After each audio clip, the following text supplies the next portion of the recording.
Told them, how about them fucking dogs? That's what I told them. Well, certainly helped. They were in a quarters coverage. I don't know if a guy busted assignment or blew it, but Jake threw a nice ball, and Dom made a really nice adjustment to that ball because it was, it wasn't hitting stride. He had to bend back a little bit. The difference in the game was probably our red area offense because we were able to not kick field goals and get touchdowns, where in the past weeks we haven't been able to do that. And, hey, look, I give all the credit in the world to Auburn's defense. Coach Steele, Coach Garner, their staff, their players. Everybody talks about their front. They've got really good corners as well.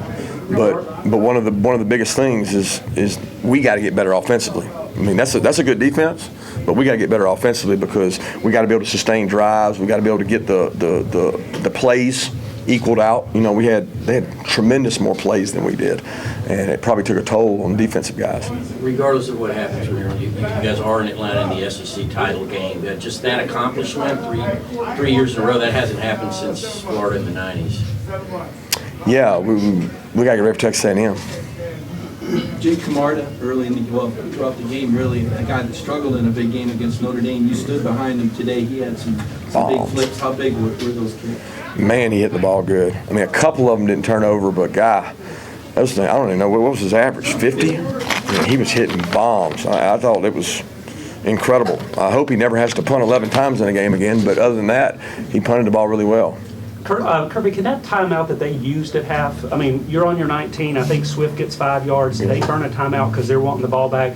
Can that be motivational for your guys? Because Jake was like, bring it on kind of thing, kind of igniting your 2 minute at that point. Yeah, it's the age old, you're never right as a head coach.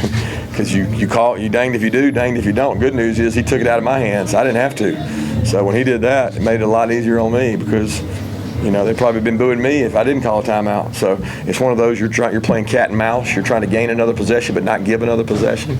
And we were fortunate to get a run there the next play. You touched on the amount of plays that they were able to run offensively. I mean, just what does that say about your guys to be able to withstand that and come up the way they did?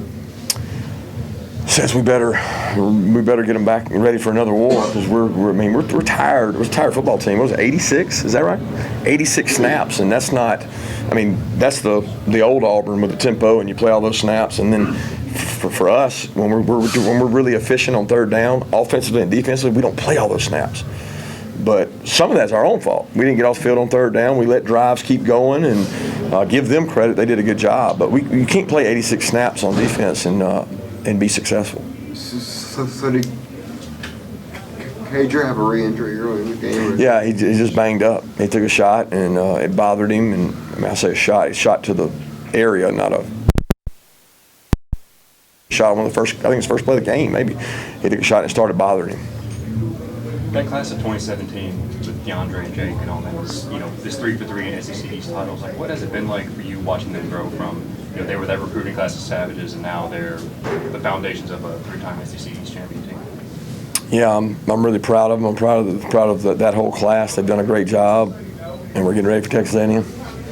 Kirby, I noticed Jamari Sawyer was in there right guard. Is there something that happened with Ben Cleveland? Or Cade Mays? I noticed Ben was still in his personal protective position on punt. What happened there at right guard? Well, to be honest with you, Cade's a little beat up. We knew that going into the game. He's got some soreness, and he's fighting through it. With Ben, he's beat up too. He wasn't able to practice 2 days last week, and he's trying to come back, but his toe was bothering him a little bit, and we felt like he could still do his protection stuff, and just felt like it was the best decision to go with Jamari. Does winning the SEC still have any significance to you guys, just given the team you guys have larger names that you want to accomplish this year?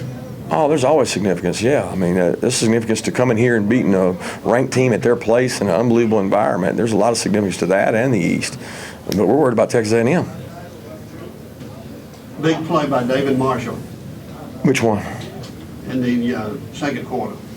13-yard long. Oh, yeah, it was the guy ping-ponged around. We had about 8 guys miss him, and he ended up getting him back there in the backfield. Big play. Kid that's been a warrior for us. He's been around. He's been beat up. He's dealt with all kinds of injuries, and I didn't think we were ever going to get that guy around. This play I'm thinking about, we had like 3 or 4 guys miss him in the backfield, and then David got him down, which was a huge stop.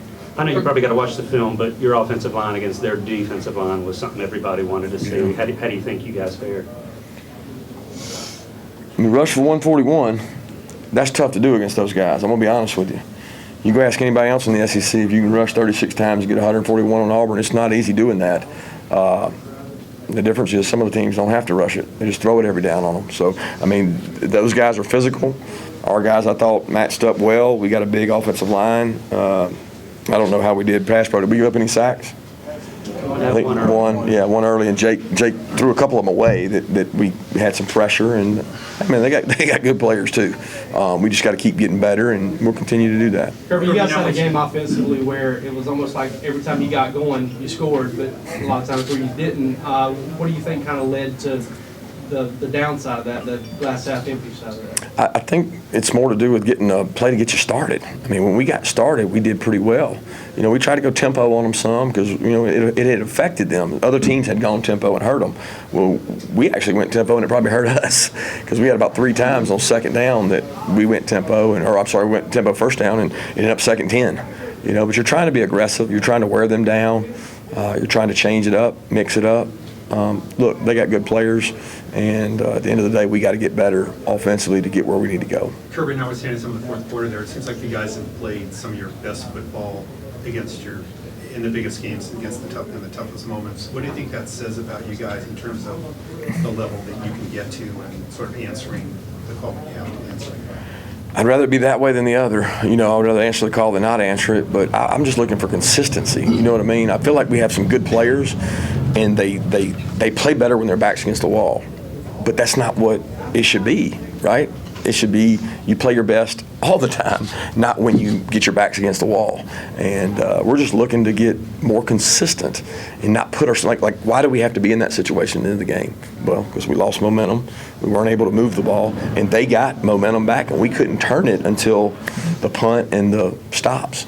Coach, were you regretting trying to chest bump Trayvon there at the end? Hell no.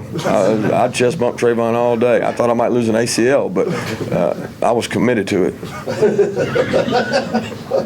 They were settling out to start the run, Kirby, and you still, on DeAndre, had over 100 yards and a big 26-yard run on that drive right before the half. That was huge, wasn't it? Yeah, it was huge. That was big. And, I mean, look, guys, we want to run the ball outside. Everybody's going to say run the ball outside. It worked well when we were able to do it. But they're doing things to take that away. Their game plan, they had guys as wide as I've ever seen them.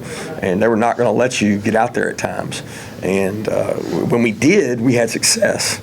You know, late in the game, we couldn't get outside, and it makes it tougher and had some lost yardage plays. But we'll continue to search, find a way, and it certainly gets easier when we play really well on the perimeter. When we have guys outside making plays, it certainly loosens people up.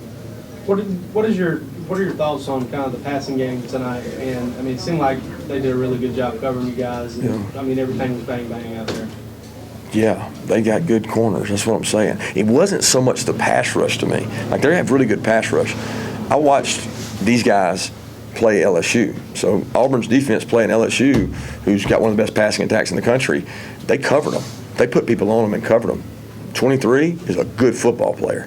He goes out there and covers. Javarius Davis has played forever in this league. 4 has played. I mean, it seems like 4 and 13 have been there forever. And that 23 shows up, and he's covering people all over the place. So they did a good job out there putting their hands on us and affecting us, and we didn't win a lot of 50-50 balls. 2 more questions? Coach, you're now through the Auburn game. What do you think is the biggest area of growth for your football team this year? I would say the youth has grown the most. When you say the youth, I'm talking about these guys that have stepped up and begun to play, whether it's special teams, the little defensive group of guys that are starting to play well, they're starting to improve, and that's probably the most growth. But we got to get better. We can't, I mean, we got to be able to move the ball, score points, and we got to get more turnovers on defense. Kirby, after the game and the post game in the locker room, did you acknowledge winning the SEC, and was that celebrated at all? I don't think so. I don't even think I said anything about it. I mean, I gave credit to Auburn and told our guys to handle it with you the right way. Told them, how about them fucking dogs? That's what I told them. But excuse my language. But I didn't say anything about the SEC East because that wasn't the goal coming in here. You know what I mean? The goal for us was to continue to get better, grow, play in a tough environment. But it really wasn't about the SEC East. Now, that's a hell of an accomplishment, and I'm proud of our guys, but that's not what it's about. Thanks. Go Dogs.